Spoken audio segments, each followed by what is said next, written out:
Pulse Radio is invading your airwaves. Be on the lookout.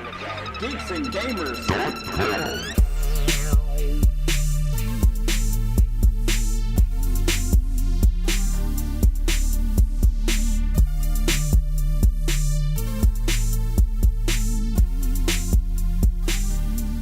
Hello, geeks and gamers. Welcome to Geek Pulse Radio Prime. This is an all-new format for our flagship show on the Geek Pulse Radio Network. I will be your host, Jeremy Griggs, and each week we will be diving into different topics within geek culture, giving you some very blunt and honest viewpoints. Some you may like, some you may hate. I will be inviting different guests from within the Geeks and Gamers community, some from outside of the community. We're going to have debates, we're going to have back and forth, and we're going to hopefully keep you very entertained. Before we move forward into this week's episode, it's important to appreciate the past in order to be successful in the future. I want to give a major shout out to three gentlemen that helped create Geek Pulse Radio. Chris Kiku Kubiak, Jonathan Youngblood, and Chris Clow. Three people that I have the utmost respect for, and without them, I'm not sure we would have Geek Pulse Radio right now. They all have my respect, and I would like everyone to follow their respective work. Here's where you can find them. On Twitter, you can find Chris Clow at Chris Clow. That's CLOW. His podcast is based on Star Trek, and it is Discovery Debrief. You can also find his work. I think he has a weekly column on movies.com and several other websites. Jonathan Youngblood, you can find him on Twitter at Youngblood_95, and he is now the host of the Christian Cinephile podcast. He's also the lead admin for Movie Talk by Movie Fans on Facebook. That's a great group, and they have a lot of intense and fun discussions over there. And Chris Kiku Kubiak, you can find him at Darth Beebs, and you can find his work on YouTube, The Nerd Life with Chris Kiku Kubiak. So, now that we have, talked about the lead in, now it's time to move forward into this week's episode. I'm happy you've all joined us. And this week, I'm joined by someone that I talk to more than probably anyone, and that is my cousin and a member of the Geeks and Gamers community, Tommy Frazier. Tommy, how you doing? Good. Thanks for having me. Really excited to get into this discussion here today. So really exciting. Yeah, so basically what we're going to do for this week's episode, for the first of the new format, is we're going to talk about what's always fun to talk about, and that's Star Wars. It's always the most relevant thing, but right now it's more relevant than ever. We have The Last Jedi that came out about a month ago. There's a lot of debate about this film. Obviously, we've had Battlefront in the past few months. We have Rebels is about to start back up in February. And then we have the Han Solo film that's scheduled for May. And there's just a lot that we can really dissect about the Star Wars community, Star Wars fandom, and where Star Wars stands. But what Tommy and I are going to focus on today is how we felt before The Last Jedi as big Star Wars fans and how we feel after The Last Jedi. I think it's going to be very interesting to kind of get into the psychology of that. Tommy is from California. He actually flew over here to Florida, where I'm from, for his graduation from the University of Alabama, Roll Tide. And we went and saw The Last Jedi together. And it was great because it was the first Geeks and Gamers meetup. So it was a really exciting night. But a lot has changed since that moment. And so I think that's going to be a really good discussion for everyone. So I'm going to let Tommy start it off, and I want him to kind of get into. I can't remember how many times he saw The Force Awakens. He saw it a lot, and it was 12. 12 times in theaters. I only saw it 5, so 12 times. That's crazy. That broke my record for The Dark Knight Rises. I saw The Dark Knight Rises 11 times, and so you. Oh, really? DFA 12, and that pisses me off. But well, that was my plan with The Last Jedi too, but it didn't turn out that way. Didn't turn out that way. Now, all right, so I want you to get into how you felt. What was your excitement level before The Last Jedi? And you can start at any point if you want to start right after TFA, however you want to do it. Go for it. Yeah, I mean, how do you really qualify that? How do you put that into words? I don't know, because we had a 2-year build up to The Force Awakens. All the marketing, everything coming out, JJ's on board, the excitement level was off the charts. And then we get into the movie, and I remember watching the movie the first time and just being overwhelmed all at once because we had Star Wars again, but really falling in love with it immediately. And this is TFA, correct? This is TFA, yeah, right? Okay. So with regard to, what the excitement level was after that movie, I mean, it was off the charts because we got introduced to so many new great characters, so much potential in that world that was created. And there's never been another film that had that much pressure on it. So that's what made it even more special. So coming off of that, the excitement was just unbelievable. I mean, where's this going to go? Who are Rey's parents? What's going to happen with, Kylo Ren and all those theories, Luke, man. Those theories. The last shot with Luke, it's like, oh, what's going to be said there? What's that moment look like?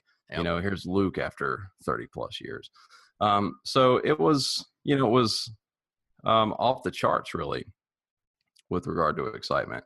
But, we had the 2-year build up to The Last Jedi. We had the Rogue One film in there, and some people are down on that. I know I enjoyed that more than you. Yeah, you definitely enjoyed it more than me. I don't hate the movie, by the way. I just I don't want to get too far into that, but I didn't hate the movie, but you definitely like it more than me. Yeah. So it was a good stopgap. I guess that's my point there.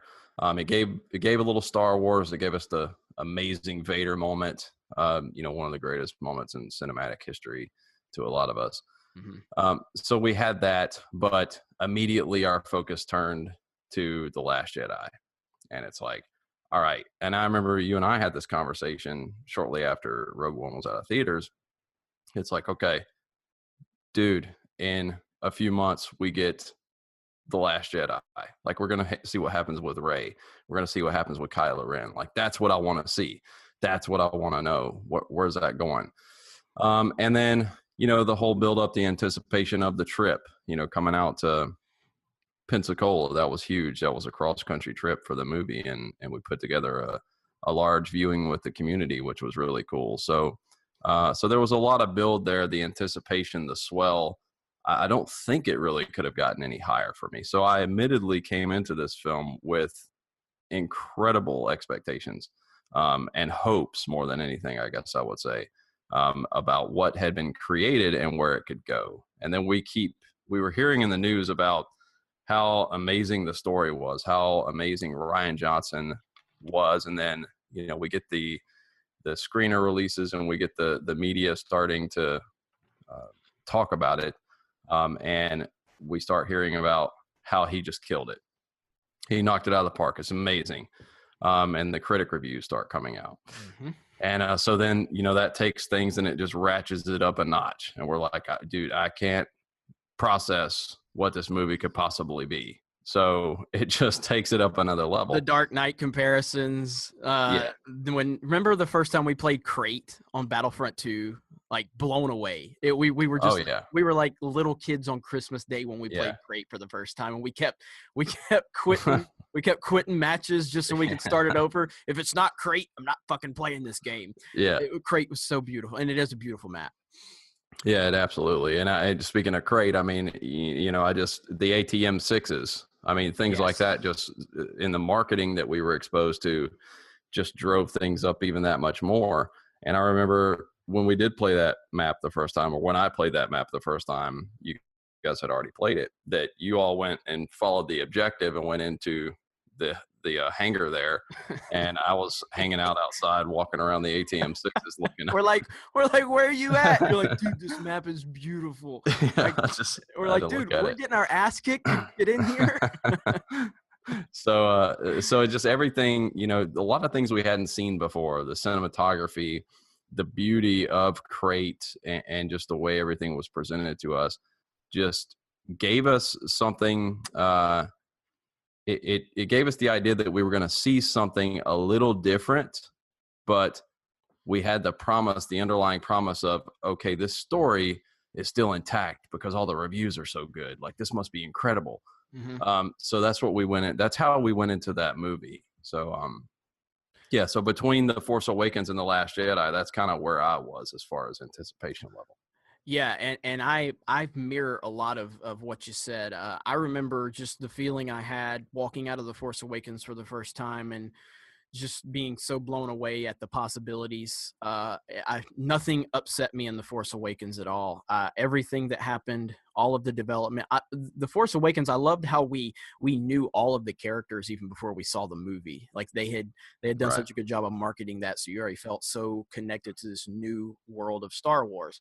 And so, yeah, walking out of the theater with all the possibilities of what we could see from Luke and where Kylo Ren could go, because you and I both agree Kylo Ren's arc in The Force Awakens is nothing short of brilliant, and Absolutely. the possibilities that were presented in that movie for him were just, it was enormous. And so, yeah, Battlefront 2 played a huge part into my excitement. I know Battlefront 2 is a problematic game, and I'm not gonna, I don't think either one of us are willing to gloss over that. We both acknowledge that it's a really, it's more or less from a business standpoint and not necessarily from a gameplay standpoint.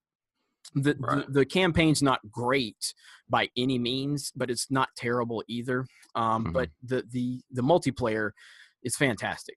But the business model, the sales, it's pretty bad. But for us, speaking just specifically to us, I know how much that game helped with our anticipation going into The Last Jedi. And so then we see the film. Expectations are enormous. Like I said, I remember Scott Mendelson from Forbes basically called the Last Jedi the Dark Knight of Star Wars movies, which is the highest honor I can put on any movie, because I do think the Dark Knight is a transcendent film and will always be considered that. And so when you start throwing those comparisons, the critic scores just out of this world. Everything seemed perfect, and we saw the movie. We both walked away from the movie pretty happy. I was a lot happier than you on that initial, like when we walked out and you're Yeah. like, I don't know how I feel. And I'm like, dude, I loved it. And you're like, Yeah.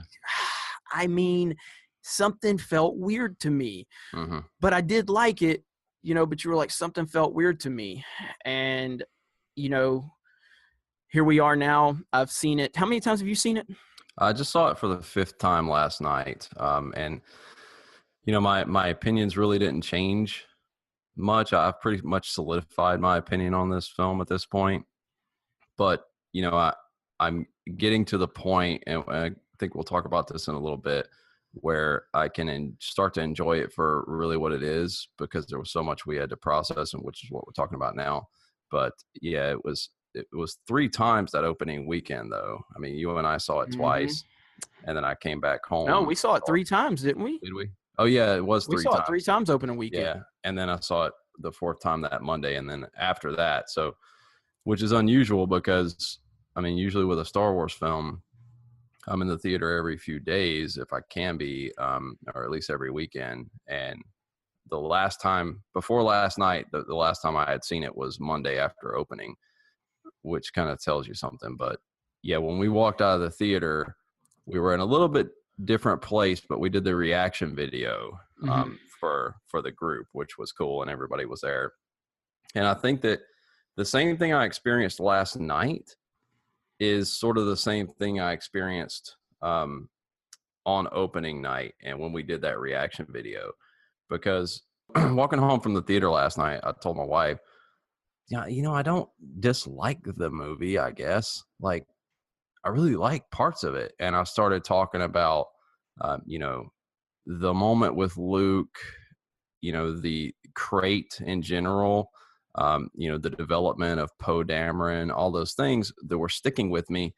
And when I thought back, I'm thinking, why is that? It's because the whole, end of the movie, the third act, is really where the money is there, because you get so lost in other parts of the movie that doesn't really stick with you when you do a reaction video outside the theater. And that's where we were. Right. And it was just kind of like mind blown. We didn't expect any of that stuff to happen with Rey or Luke, Rey and Kylo Ren. So we were still processing that, and that's where we were. But yeah, we can probably talk about like during the movie some of our reactions as well. Yeah. I mean, I can't remember what scene it was. Maybe you remember. There at one point I leaned over to you and I'm like, dude, they are killing it. This is incredible. Do you remember what scene that was? I don't remember what scene it was. I think it was Rey. I think it was the throne room scene. Yeah, it might have been. I don't think it was then actually, because if it was then, I probably would have been emotionally on board with you. And I don't remember the scene, but what sticks out to me was the way I felt in that moment, which was, I'm not there yet, and that makes me feel bad because I wanted to be and I wasn't, and I was like, "What's wrong with me?" Right? So that's where I was, and it for me, like it started with the lightsaber toss.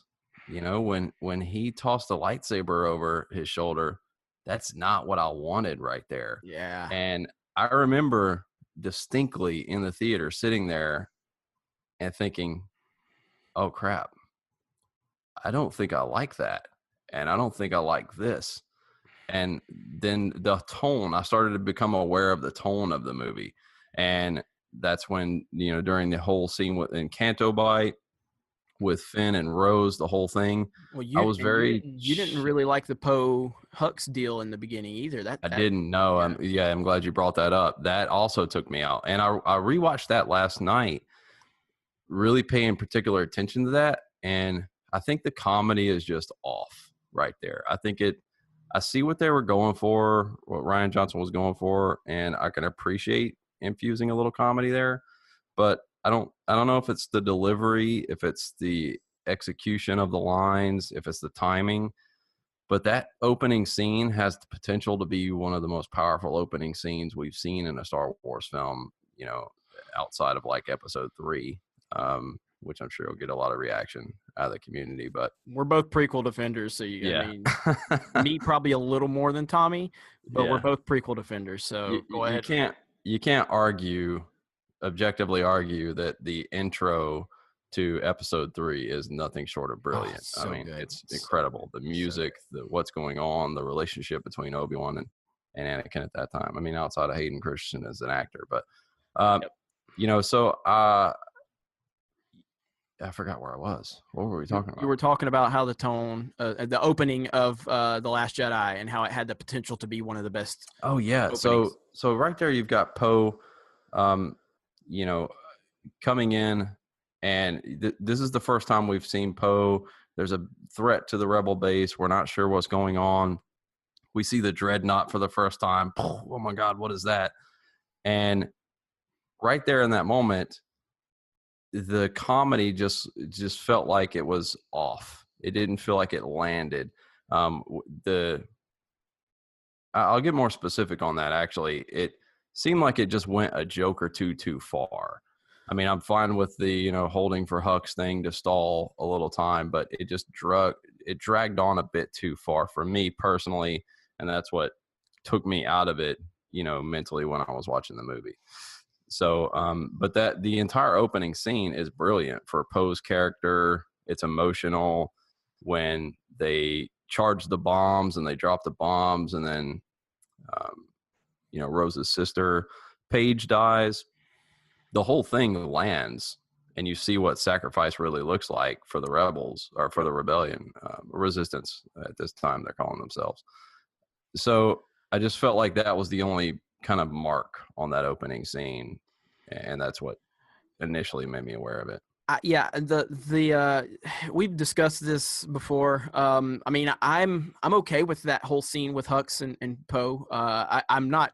I understand why it wouldn't land for everyone, and a lot of people have had problems with it. For me, I was fine with it. It was funny. It's funny. I've only seen the movie 3 times, which is a problem in its own, because my goal was to at least see this movie like 10 times, and I don't really have desire to see it again. But yeah, I liked that scene. I liked the opening. I have to say, I don't know where the movie really starts falling apart for me. That's a question I haven't really asked myself, as to where does it start falling apart. And I don't really know the answer right now. I do know that it eventually does, but the movie it's full of highs and lows for me, and that's the problem. Because I mean, it's well documented at this point. Probably anyone that's listening to this podcast has seen my roller coaster of YouTube videos on this movie, and how initially I loved it, and then I was like, I like it, and then even how I was talking about the movie in the Facebook group, people were starting to say like, you don't like this movie, Jeremy. I'm like, yes, I do. Yes, I do. And they're like, we can tell you don't like it. Stop lying to yourself. And, ultimately through just really thinking and dissecting, I did come to the conclusion that I don't like this as a Star Wars movie. I do think it's a really good sci-fi movie in its own right. And if it was isolated, if it had no impact on the past or the future of Star Wars, if this was just like a standalone one-off movie, I think this would be a really, really entertaining film. But I don't like how it makes me feel about the end of Return of the Jedi. I don't like how it makes me feel about the end of The Force Awakens. I don't like how it makes me feel about Kylo killing Han, because I'm like, you did it for Snoke, but you fucking killed Snoke. So it's like, why did you really kill this? Why? What was the ramifications to that? I don't like how it makes me feel about everything that's happened before it, and it makes me worry about what's going to come after it. And that's my biggest problem with it. Again, it's hard to really, that's why I'm struggling with the movie so much, because again, it's real easy to kind of watch that movie and be entertained. And a lot of the moments that happen right in front of you are really incredible. And it's a beautifully shot movie. And the acting is phenomenal in the movie. I mean, it's not like a objectively bad movie or anything like that. It's not that, but it's just how it makes me feel as a Star Wars fan. And I think that that's a growing concern within the Star Wars community, that a lot of fans are just not happy with this movie for the most part. And that's kind of what we're wanting to get into with this discussion. The meat of this discussion is, how do you feel about Star Wars now that we are beyond The Last Jedi? How is it impacting you? And I kind of just touched onto that a little bit, but I don't like it. It does hurt the Return of the Jedi ending for me. It does hurt that scene on Endor when they're all happy and they're all smiling and Luke is, successfully turned Vader, and Han and Leia sitting there smiling. When I watched The Force Awakens, a small part of me didn't like that Han and Leia were not together, but I was okay with it because I'm like, hey, it's for a reason. There's a reason why we're doing this. This is going to help Kylo's arc, and so I'm on board with it. So I'm gonna eliminate what I wanted to see as a fan and just appreciate what they're trying to do from a story standpoint. But then we move into The Last Jedi, and I'm like, I don't really understand why Han and Leia had to be separated. I don't understand why he had to die. Because Kylo clearly, don't tell me it was a split-second decision that he had to turn on Snoke. This is clearly something that he's had plotted out for a while, because Snoke's too fucking powerful for you just to have a split-second decision to go, hey, I'm going to kill this guy. Like, you clearly have had this in your mind for a while, and it's taken a lot of preparation and time. And I just don't really get it. And maybe again, I'll leave it open, but maybe he needed to kill Han in order to put him in the place where he needed to be powerful enough to kill Snoke. I mean, I'm willing to acknowledge that and hope that is a possibility, and maybe we'll find that out. But as it stands right now, my excitement level for Star Wars moving forward has been completely gutted by The Last Jedi. And I don't like that feeling. I don't want to dislike Star Wars. I don't want to not be excited and optimistic. I don't want to be like this at all. Yeah. And that's where I'm struggling with it the most. And so how about you? Where are you at in that respect? I mean, well, to comment on a few things you said as you were talking, I was actually thinking about this, and I thought about this a lot last night with, it's going to sound like I'm going off on a tangent here, but bear with me. Hey, that's what this show's for, man. Yeah. the Mary Poppins, moment with Leia, I was watching that, and you had a much bigger problem with that when you first saw it than I did. I was like, well, she's a Skywalker, and I really bought into that, like, powerful, moment. But the more I watch it, the more I don't like it, and it's just really weird and comical. Even there's so many holes in it, and even how they recover her. Everybody's just standing by a door and it opens and they don't get sucked into space. It's just really weird. It's not consistent with what we've seen in other Star Wars films with bay doors slamming shut because the shields go down and all that stuff. But in any event, I started wondering. Well, my wife asked me on the walk home. She said, "Well, I thought they were going to kill Leia and give her like a big going out." I said, "Well, yeah, I mean, they would have, but they didn't, of course, know Carrie Fisher was going to pass away." And we all thought that too in the moment where she got sucked out of the bridge. But obviously, she was going to be a huge part of Episode 9. And I feel like probably that's what I'm interested to see how they address that, because I feel like that was going to be part of Kylo's arc, because he killed Han, but he hesitated to pull the trigger on Leia. He thought Leia was dead, so he got the power to kill Snoke. He mustered the energy, the power of the Force to kill Snoke, but somehow I feel like that was going to come back. That was going to close that loop with her being alive, and something about the light in him, somehow whatever his end was going to be tied around Leia, and we're not going to see that. And I'm curious to know. That makes me concerned, to your point, with regard to how they're going to handle Star Wars going forward. I'm not real super happy with a lot of the direction right now. So to not have what seems to me to be a huge piece of the puzzle is even more concerning, because now there may be holes in what they had planned. Maybe that's opportunity for, when JJ comes in and directs things a little differently. I mean, we know about JJ's, ability to direct actors and get the best character performances possible out of them. So that's really helpful. That's really exciting. I'm tremendously excited that JJ's coming back. If JJ wasn't coming back, I would be Could you imagine if Trevorrow was still on this project? If Trevorrow was still on the project, I would be at an all-time low right now. I would be so concerned. The only thing that gives me hope is that JJ's involved, and I know his talent. I know his track record. I'm a huge JJ fan and supporter, and if anybody has the ability to do it, it's JJ. So that gives us at least hope of what we could see. I'm concerned about, the direction with Finn's character. I love Finn's character in The Force Awakens. He was a big, bold, over-the-top, dynamic character. He commanded the screen. Bleeding charisma in The Force Awakens. Amazing. John Boyega slayed it in that movie. And then we get, emo Finn, or whatever you want to call him, in The Last Jedi. And he's just noticeable. You cannot watch those two movies back to back. You cannot objectively watch them and say that is the same character performance, or that is what I expect that character's arc to look like with regard to how he emotes in moments. He just is so subdued. It's like Finn at a 6, and it's noticeable. I noticed the first time I watched the movie.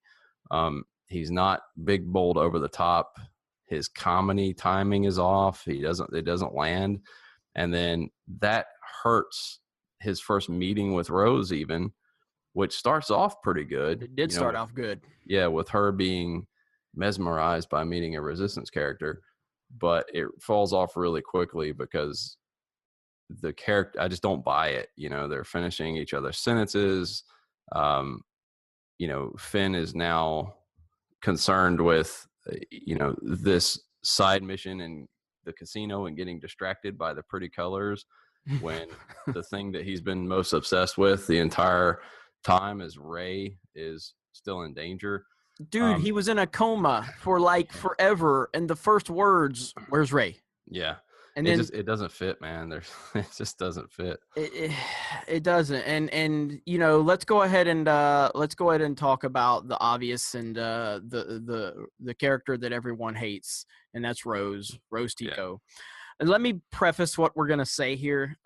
Kelly Marie Tran seems like a genuine sweet person. She seems like a wonderful human being, and it kind of sucks that she's been put into this situation that she's a meme and people are destroying her all over the place. I don't enjoy that aspect of it at all, because she does seem like a genuinely sweet person. And we all seen how the Star Wars fandom and the spotlight can really hurt people, like Jake Lloyd from the prequels and things like that.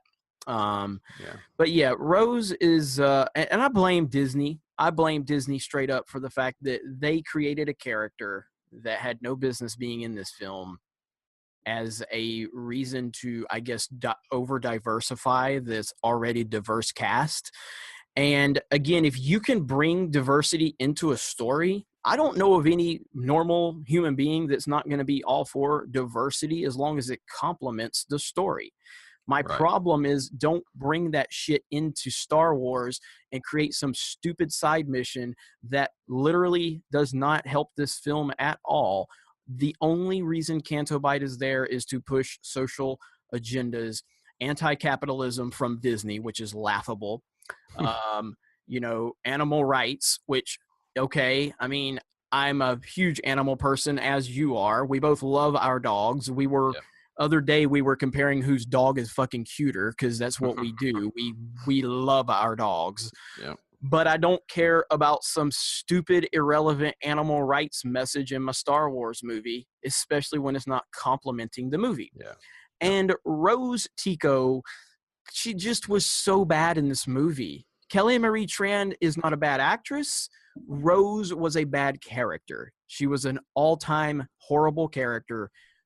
Literally did nothing to improve this movie. It only hurt the movie. That is the fault of the filmmakers and the studio that wanted to force this into it. It's not the fault of the actress, and hopefully she doesn't carry this stain around for the rest of her career. But yeah, I hate Rose. I can't stand that character. I can't stand her terrible lines. I can't stand that she took Finn's golden moment from him, a moment that he would, again, with all the problems, and I said this in my most recent YouTube video, I mean, there are moments like the Luke Skywalker scene, like if Luke would have been there on Crate, it would have redeemed a lot of my problems, but the fact that it was projection really just pisses me off. And for all of the problems that Canto Bight and Rose and Finn created in this movie with their subplot that was irrelevant, if Finn could have went out like that, that would have been fucking awesome. Like, that would have been an all-time great moment. And it would have been heroic, and it would have planted him in Star Wars history as having one of the great moments. And I felt emotional during that scene. And then all of a sudden, here comes Rose to, knock him out of the way, and let's have the worst kiss of all time while there are AT-M6s literally feet from us. Yeah. It's so stupid. And the doors being blown up. The thing that Finn almost just tried to give his life for, and is still in that state of mind of giving his life for this, so that the First Order doesn't win and kill his friends. And now he's just getting kissed. Yeah, I mean, it's just and that's another problem with this movie is again, unfortunately, you have to preface when you talk about these things, because if not, then you're automatically labeled something in 2018. But I mean, I'm someone who has a daughter, a 12-year-old daughter. My favorite movie of the year is it's either number one or number two, and that's Wonder Woman. And I know you loved Wonder Woman. Fantastic movie. Absolutely. Fucking amazing movie. Yeah, and I didn't think I was gonna like it because of either. Batman v Superman. Yeah, whole 9 yards. Like, that was really low expectations movie. Loved it because it's great. Because it is great. Right, it really is. It's truly great, and it's probably it's one of the. We're not going to go on a Wonder Woman, love fest here, but I mean, Wonder Woman felt more like I'm qualifying what I'm going to get into. Yeah, but Wonder Woman to me is as close to the Christopher Reeve Superman feel that I've seen, and I hold those movies in the highest regard. Right. So I don't have a problem with women in movies. I don't. Tommy doesn't. We've grown up together. We know how each other feels about this. But what we have a problem with, and I'm not going to speak completely for Tommy. I'll let him say his piece. But how I feel and how a lot of people are feeling is there is this concerted effort on the part of Lucasfilm and Disney to really push females into Star Wars. And it's like, that's fine. When Daisy Ridley was cast as Rey, when it was announced she was the lead character, I'm not sure anybody that's not a complete moron was unhappy with that. And then you watch The Force Awakens, and Daisy Ridley is phenomenal. She's an amazing ambassador for Star Wars. When she does interviews, she just lights up a room. She's a wonderful human being, and I'm totally okay with her being the lead. But when you start seeing it happen over and over again, so you had, you had The Force Awakens female lead, then you had Rogue One female lead, which that's one of my problems with it, is I thought that Jen Erso hurt the movie. You didn't. I don't think you felt that way as strongly as I did.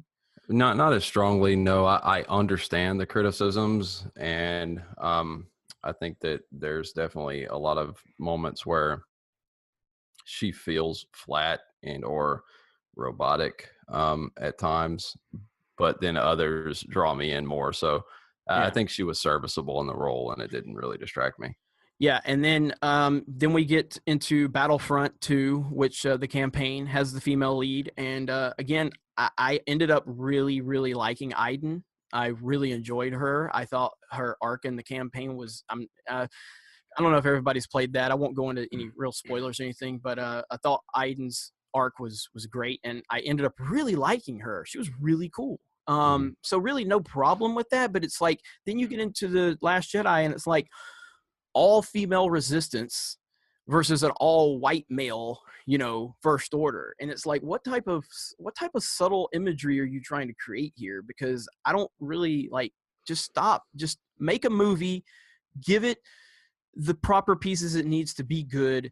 Just try to blend it better, and don't make it so in your face. That's my only issue, is just, it felt like The Last Jedi was trying just as hard to create a social message as it was trying to create a good Star Wars movie. And that's where you start having these two things clash together. And it's like, why are you so focused on pushing a social message? Why not just make a good movie? That's my problem. Agree. And it's when you start to notice these things, it is what it is. The reason for bringing them up is to support the idea that Disney has this push. It seems that Lucasfilm has this push, so that's where you circle back to the issue with Rose. And it's not that they're just rolling out another female out there. That's not it at all, because female characters like Iden, things like that, when they support the story and they're good for Star Wars and it makes sense and it's good storytelling, then it doesn't matter. Doesn't matter. That's all we want, is just good storytelling. Give me a good story. Like we said initially, the meeting between Rose and Finn, that was good. It was believable and things like that. Where it falls off the tracks is when the story starts to get unbelievable, and then the mission they go on is pretty stupid, and then Canto Bight as a whole, just is poorly executed, and every line Rose has from there on out just gets worse and worse and worse. Preachy bullshit. That's all it is. And what was that line on Canto Bight? I'd like to put my fist through this whole beautiful stupid city or something like that. Loosely quoted. It really was just it. You're like, okay, well, that's kind of what are we talking about? Right. What's going on with Rey? Standing on a fucking balcony in a casino planet that we've never heard of. And meanwhile, the galaxy is at war. Rey is training on an island with Luke. We don't know what's going on there. They're having 4 Skype calls that we're fascinated with. Yeah. And you motherfuckers are just standing here in the middle of a mission, just looking out at a balcony, criticizing capitalism. What? Yeah. I think that after watching it last night, at the end, Luke's line at the end, where he talks about the Resistance is reborn, and it looks at Poe, and the war's just begun, and it looks at Finn. I am curious. We talk about what Star Wars has hold in the future. I'm curious as to whether this entire arc in The Last Jedi for Finn was supposed to make him, turn him from defected stormtrooper, found Resistance hero into an actual, general, and make him want for a cause. But if that's what they were trying to do, okay, I can understand that from a big picture aspect, but it was just poorly executed because the little issues they had going on there didn't come across. There was no emotional connection. You're more concerned about you're still worried about Rey, and then Finn's behaviors don't fit, getting distracted by how pretty the city is. Meanwhile, you're trying to get this mission completed so your friends don't die. Like, those two things just don't coexist. So I felt like there needed to be more weight. There needed to be something, like there needed to be consequence to their mission, and it just wasn't.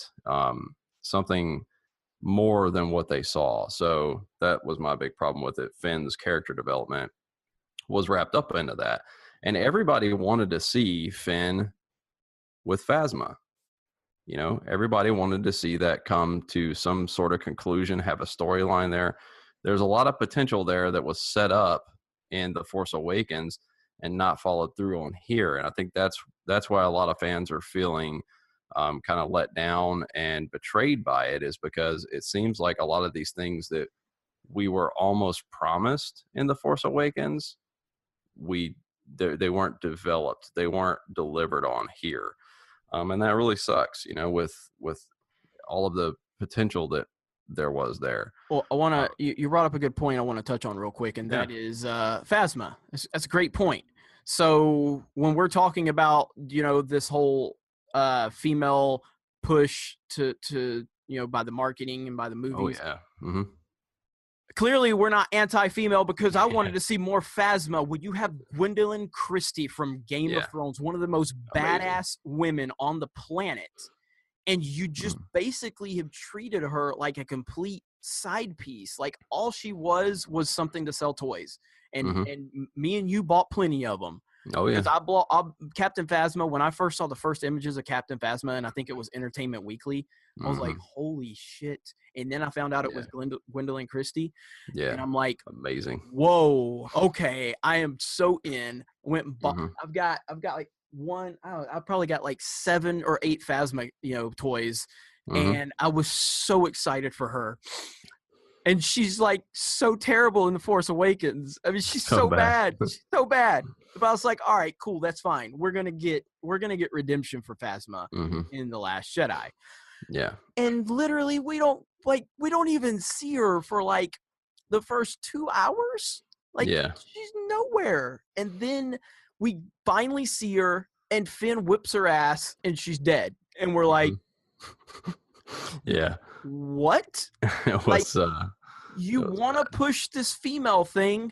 Okay, you got one of the most badass females on the planet, and you just, again, if you're telling me you don't have time because of the story, I'm not going to complain. But if you have enough time to create a 30-minute side mission for Canto Bight that does not complement the story, then you had all the time in the world to really develop that Phasma Finn arc. We could have gotten a lot more out of Phasma. Now, I haven't read the Phasma book, but I've heard that there's some stuff that kind of opens up a little more as to why that last shot of her where you can see her eye and her mask was damaged. And I guess that there's some kind of symbolism that was supposed to mean. And that's kind of what it kind of seems like Disney's always doing. Like, hey, buy the book if you want to know more. Like, how about you just tell me a fucking story that doesn't require extra pieces to make it better? But yeah, Phasma was just, it's such a disappointing character overall. And it's just really frustrating. But now, well, wouldn't it have been so much cooler, just while we're on that topic, to see Finn somehow, shape or form end up having to go into like a stormtrooper training camp of something and rescue some of his quote unquote brothers and sisters that are trapped, have been kidnapped from their families, and lead them into the resistance, and then have a big face off with Phasma.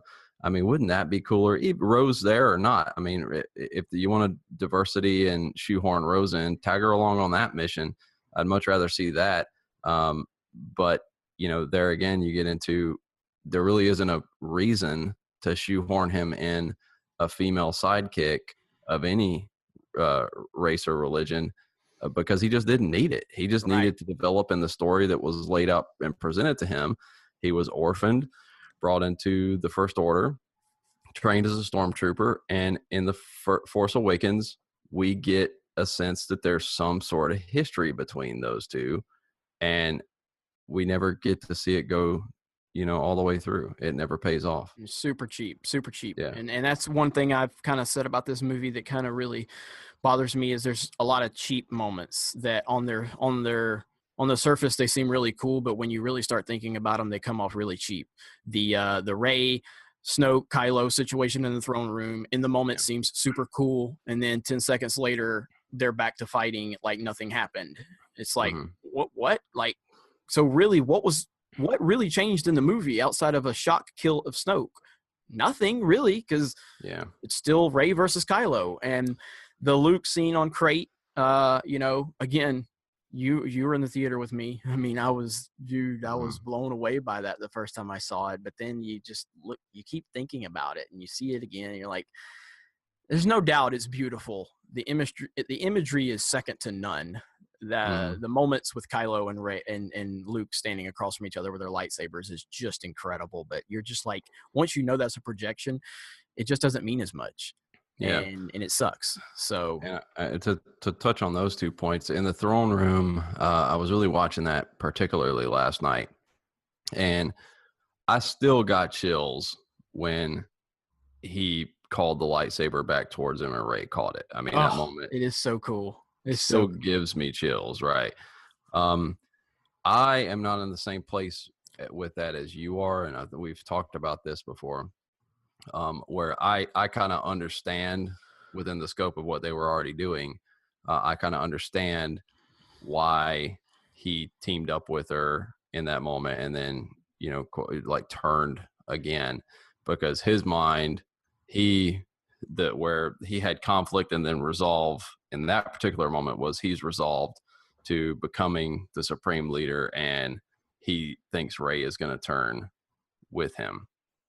So that's kind of his plan, and that sort of does pay off in the end in that last look between them, because he's got some attachment to her, some sort of feelings there, which are going to we're going to see that play out in episode 9, I'm sure. But with the moment with Luke, last night watching it again, chills from head to toe. Like when Luke is walking out that hole, you're like, oh my God, this is going to happen. Yeah. Like, what? You sit up in your seat, you set the popcorn down, like you get ready. I understand 100% everyone's problem with it being a projection. And to be honest, I'm still not sure where I'll land on it. If Luke was there, it would be unquestionably better, period. Because the stakes go up, and in anything where the stakes go up, it's going to end up meaning more. In the end, with him being a projection and the way he signed off, see you later, kid. And he tucked his head down like Obi-Wan. I was cool with that. But when he collapsed onto the rock, I felt like he should have just disappeared. I feel like his body should have disappeared then, and that should have been the end of Luke. I'm not big on that big hero moment, the climb back up on the rock and then look at the sun and fade away. To me, that doesn't make a lot of sense. So I'm really not sure why they did that. Oh, they did that for the Tatooine. I mean, the Force moment in A New Hope. It was like, I mean, the parallel there, right? Yeah. Which I get, but like I said, I feel like if you want to sell the fact that Luke just sacrificed himself to me, it makes more sense that when his projection fades away, he has exhausted himself through the Force. It killed him to do that, and he collapses and dies. Boom. And to me, that's a better ending. But that's Yeah. that's neither here nor there. If Luke had been on Crate, it would have been more powerful. Definitely. I don't want to spend, we're running pretty late on time, but I do want to kind of get into just where does The Last Jedi rank for you with all the Star Wars movies? First of all, just go ahead and give if you want to say what your favorites are, and then where does Last Jedi rank? Yeah. So for me, my favorite Star Wars movies are going to be Episode 7, number 1. You're objectively wrong, by the way, but that's okay. No, that's all right. We'll talk about that later. I'm not on here to be, ostracized and all these. There are a lot of other big words at you to show you're wrong, but no. So Episode 7 for me is personally my favorite, and I understand. And this is a completely subjective list, so we're not arguing what's best and all that. Subjective list. I won't go through the whole list. I'll just go through like the top few and then the last few. So the top few: The Force Awakens, Empire Strikes Back, and then A New Hope. Probably followed right up by Episode 3. So I won't go through the whole thing like I said, but the last few are going to be Episode 2. And I struggle with these last ones more than the first few, honestly, because Episode 2, if I put it last and then put Episode 1, Rogue One and The Last Jedi, so that would be kind of like the end of the list, would be Rogue One, Last Jedi, Episode 1, Episode 2. I still struggle with that because Episode 1 and 2, they mean so much, and I feel bad for doing it, but objectively to me, that's probably where they are. It's just at the bottom of the list above Episode 1 and 2. So I have Empire at number 1, and it's probably never going anywhere. Force Awakens 2, A New Hope 3, Revenge of the Sith is 4, Return of the Jedi 5, and then this is where it gets dicey because we're left with my bottom 4, and I am a prequel defender. As you are. But we both acknowledge the Episode 1 and 2 really have some problems, and of course, yeah. I mean, it's not you just can't ignore it. But on a Star Wars level, just in terms of how they make me feel in terms of Star Wars moving forward, and I will say, and this is not a excuse for the prequels by any means, but watching the Clone Wars TV series does substantially make the prequels better for me. Oh yeah, 100%. But no movie should have to rely on outside media to make it better. So that's kind of irrelevant. It's unfair. Right. But the Clone Wars does improve the prequels for me substantially. And so I've got Episode 1 at number 6, Episode 2 at number 7, Rogue One at 8, and Episode 8 at 9. So Episode 8 is my least favorite. Episode 8 is my least favorite Star Wars movie. I don't think it's the worst Star Wars movie in terms of being objective and how entertaining it is. Just for me, subjectively, and this is where people get mixed up with what subjective versus objective means. It means that on a fan level, completely subjective, I think The Last Jedi is last. Objectively, it's an extremely well-made film.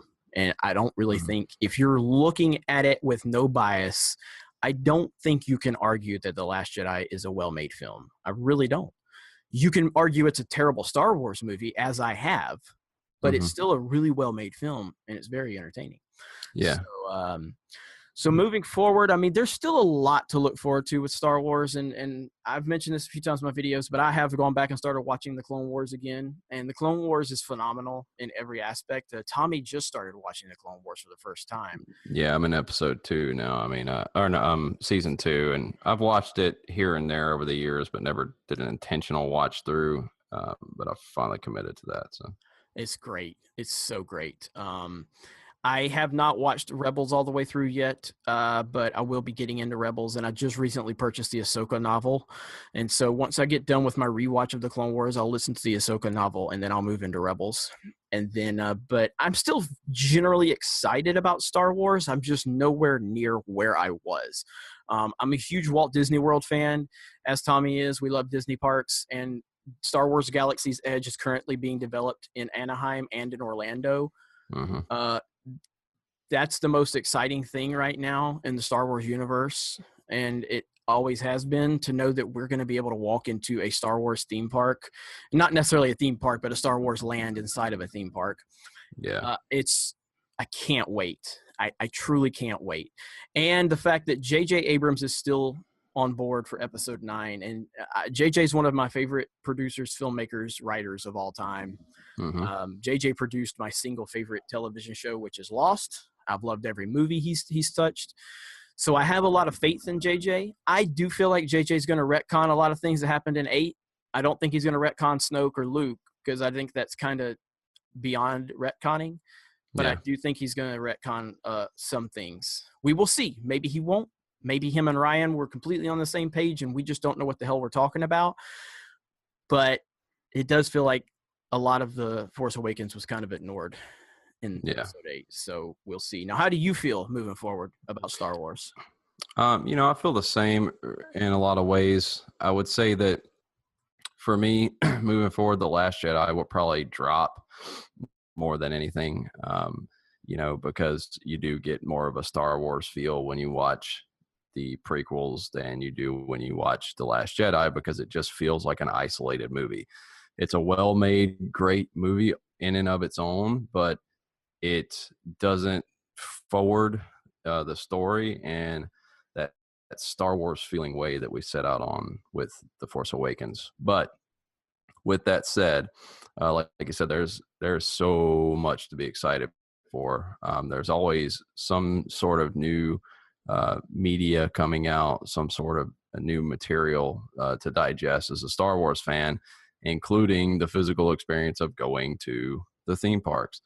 With JJ on board, I couldn't be more excited. I remember when he got announced, even before The Last Jedi came out, we talked, and I don't remember if it was you or if it was, articles that we were discussing at the time, but it's kind of the thought was, I'm surprised they didn't bring Ryan back for 9. Like, that's kind of weird. And I remember I was 100% sold on it from the moment I heard it. I was so excited because I wanted that. I wanted JJ to come back and finish out this trilogy and just to have that feel. And now, even more than ever, I'm glad that he is coming back. There's a lot of promise. I do feel like he will probably retcon a few things. I feel like I'm hoping we may get a little bit more explanation on Snoke in retrospect. Some of the things I think that we may see retconned are going to be Phasma's death. Maybe there's some sort of explanation there, and I haven't read the novel, so I don't know the magnitude of her eye being exposed and falling into fire like that. But I mean, there's been crazier things explained in Star Wars than somebody falling into a pit of fire and surviving. That is true. So somehow or another, I think we may see something on that. Maybe not. It just seems like such a waste of a character. But like I said, I could be wrong. The other thing I'm not sure if we've landed in our final placement on is, Rey's lineage. Was that something that she agreed with Kylo on to kind of hide what she knows, or is she going to find out something herself? Or those just, parents that were adopted, or she got dropped off on? Like, I don't know. It seems super odd that we have someone rising within the light. The person that's rising within the light at that strength is not in any way, shape, or form related to the Skywalker family, because that's what Star Wars has always been about. So maybe we'll see something different there, maybe not. But, there's plenty of other things that he could retcon as well. I won't go into all of them, but I think that whatever he does is going to be great, or has the potential to be great, because he's a character guy, and that's what we need. That's what Star Wars is. It's about characters, and that's what we saw in The Force Awakens. We got so many great new characters, and now we have the guy that gave us those great new characters coming back to close out the story on those great new characters, and that is exciting in and of itself. So I can now, like I said earlier in the podcast, go into the Star Wars movie, go into The Last Jedi and watch it and start to try to appreciate it just for what it is, because I know that there's so much promise on the future, on the horizon. I can appreciate just The Last Jedi is going to be here in this story, and it's going to be a stopgap probably between episode 7 and 9. And that's okay, because I've still got episode 9 to look forward to. Yeah, I mean, and it sounds like you've got a little bit more optimistic approach than I do. And not that I'm not like, super sour or anything, but I definitely think you've got a little bit better optimism than I do, which is good. And I'm sure there's a lot of people out there that have a lot more optimism than I do, and even you. And there's a lot of people that have a lot less optimism. There clearly is, because they're being very vocal. And but it's going to be interesting to see what happens. I can speak for both of us to say that neither one of us hates Star Wars. I made a video a few weeks ago, about a month ago, when JJ was announced for episode 9, and all the stupid fanboys were making claims like JJ's a terrible director, and I was like, you people are complete idiots. And I made a video where it was titled "Nobody Hates Star Wars More Than Star Wars Fans," and it's true. I mean, we're complaining about The Last Jedi, and that's because we both have problems with it, and I'm going to acknowledge that. But I mean, we're talking about Star Wars fans that ran George Lucas out of George Lucas. Like, you ran George Lucas out of Star Wars because you just can't be happy. And so, when JJ was announced, I still, at that point, that was way prior to seeing The Last Jedi, and I still wanted Rian Johnson on at that point. In retrospect, I'm glad he's not.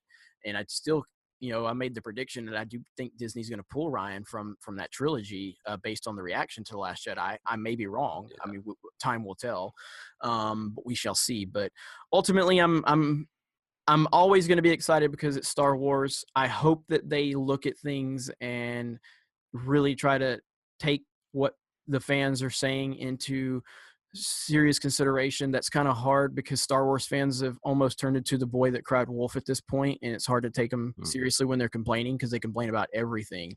But we shall see. But that's going to do it for this week's episode of Geek Pulse Radio Prime. I do appreciate Tommy joining me for this week's episode. And Tommy, do you have any closing thoughts or a shout out or anything you want to give before we wrap this bad boy up?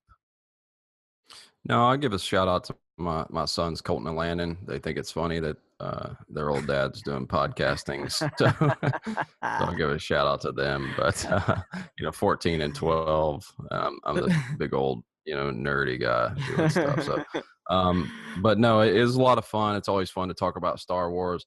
Lots of cool stuff coming our way. But hopefully Disney hears some of the backlash on some of the things that people are really unhappy about, which is just kind of inserting characters without, thought to how that's going to affect the story. At the end of the day, I feel like all Star Wars fans really just want a great story. And when you're a true Star Wars fan and you love everything about that universe, you just want a good story, and that's it. And it doesn't matter who's in that story, who's telling that story. If it fits and it works and it's good storytelling, then we're on board. Absolutely. I agree with you 100%. And before we close this out, I just want to let everyone know that Geek Pulse Radio, we have a lot of cool content coming your way. We have recently switched from SoundCloud as our hosting source, and we've moved over to Podbean. We obviously still have the Geek Pulse Gaming Podcast. We have the Sports Wars Podcast, where we talk about football, baseball, basketball, everything sports. We talk a lot of smack. So if you're part of our Sports Wars group, you already know that. And we do have a few other shows we are working on developing for the future. So please stay tuned. Subscribe to Geek Pulse Radio on iTunes or any third-party apps that you're using on Android. We look forward to having more discussions with you. I hope you all enjoyed this video, and we will be back every week here on Geek Pulse Radio Prime to bring you a wide variety of discussions. So for Tommy, I'm Jeremy. Thank you to the geeksandgamers.com community. Have a great day, everyone.